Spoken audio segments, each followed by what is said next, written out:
soy Carol Buiza y estamos con Mami, que es una maltesita, que ya sabéis que es una raza muy de moda. Dile hola, Mami.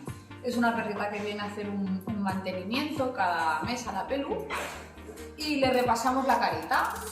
Y la voy a arreglar con unas Crazy Chunker, una de mis preferidas, como ya sabéis, de Asturiana Valorios, que son estas tijeras que tienen la peculiaridad que son un poquito curvadas.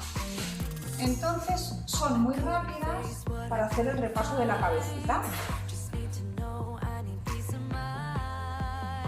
Vale, estas tijeras van a ir muy bien para hacer esta forma redondeada aquí en la cabeza,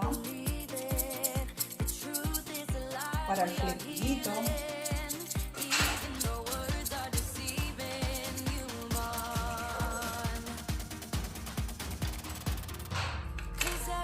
Quitaremos el lagrimal.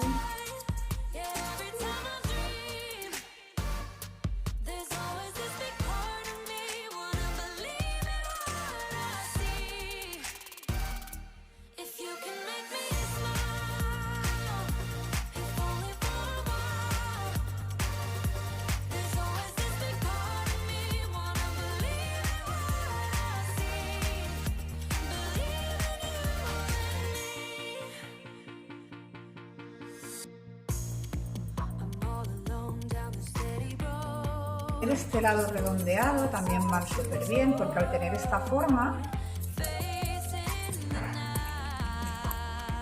nos ayudan un montón a hacer la forma de la cara que buscamos.